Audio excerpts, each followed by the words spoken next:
స్వామి వివేకానంద గారి 162వ జయంతి సందర్భంగా బీకే కూడా జయంతి కార్యక్రమాలు ఘనంగా నిర్వహించారు. ఈ కార్యక్రమం సనత్వ నియోజకవర్గం బీజేపీ జాయింట్ కన్వీనర్ ఆకుల మహేష్ కుమార్ ఆధ్వర్యంలో జరిగింది. ఈ కార్యక్రమంలో సీనియర్ నాయకులు లింగంపల్లి నరసింగరావు, బాల నరసింహ, సుమన్, శ్రీనివాసరావు, కుశల్, సుధాకర్, ముదిరాజ్, నాగార్జున తదితరులు పాల్గొన్నారు.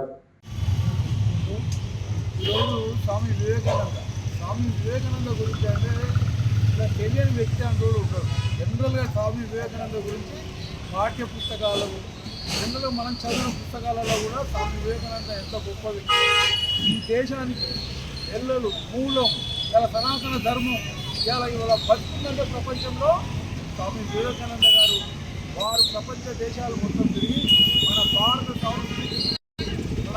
సంస్కృతిని ప్రపంచ దేశాలకు చాటి చెప్పిన వ్యక్తి, ఏకైక వ్యక్తి. అప్పుడు ధర్మాల గురించి పెద్దగా ప్రపంచంలో ఎవరు తెలియనప్పుడు స్వామి వివేకానందుడు ఇప్పుడు మనం ఏదైతే సనాతన ధర్మం అని మన భారతదేశం, మన హిందుత్వము అని అంటున్నామో అది ఆ కాలంలో 100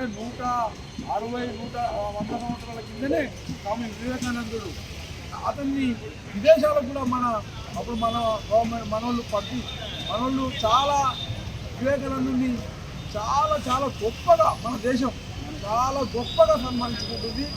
ఆయన యువతకి మామూలుగా కూడా ఆయన చాలా ఆదర్శవంతుడు. అంటే ఇవాళ యువ దినోత్సవంగా మన భారత ప్రభుత్వం ప్రకటించింది. ఎందుకంటే యువజన దినోత్సవం కనుక ఇది అందరు యువకులకు. కాకపోతే మన దౌర్భాగ్యం ఏంటంటే యువకులు కాదు, యువకులంతా మన అనుభవంలోనే ఉన్నాం కనుక ఇది యువతకు సంబంధించిన విషయం. ఇలా యువతను మనం ప్రోత్సహించాలి, ఎక్కువ యువతను ప్రోత్సహించాలి. మనకి ఏమైనా ఆల్రెడీ కొద్దిగా టైం దొరికినా కూడా ఇలా స్వామి వివేకానంద పుట్టినరోజుగా మనం ఎన్ని సినిమాలు చూసినా ఎన్ని చేసినా ఇలా ఒక్కరోజు టైం ఇవ్వాలి బాబు, ఇలా స్వామి వివేకానంద అని చెప్పి మనం ఎంతమందిని యూత్ను ఈ దేశ సంస్కృతి కొరకు మనం చేస్తామో, మనం ఎంతమంది ప్రోత్సహిస్తామో అది మన మీదే ఆధారపడి ఉంటుంది. ఆయన ఏంది భయ్ మనం చెప్తే ఎట్లా భయాలని కాదు. స్వామి వివేకానంద గురించి మనం ఉన్నప్పుడు ఎంతో కొంత మన వంతు పని, మన వంతు సహాయం, మన వంతు మన మార్పులు, మనం ఒక్కరిని మార్పు కాదు.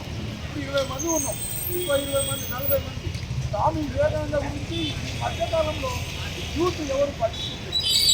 ఏమైనా బైక్ రైడింగ్ తాగడం ఇచ్చే తప్ప యూత్ జరగాలి పట్టుకొచ్చింది. ఇది భారత ప్రభుత్వం మీద సీరియస్గా మనం తీసుకొని దీనికి పెద్ద ఎత్తున యూత్కు సంబంధించిన యువజోత్సవాలు జరుపుకుంటూ ముందు పోవాలని మనస్ఫూర్తిగా కోరుకుంటూ దేశ భవిష్యత్తును మార్చే విధంగా చేయాలని మనస్ఫూర్తిగా కోరుకుంటూ ఈ అవకాశం ఇచ్చిన సనత్నగర్ డివిజన్ మహేష్ కన్వీనర్ గారికి, కో కన్వీనర్ గారికి ధన్యవాదాలు తెలుపుకుంటూ ముగిస్తున్నాను.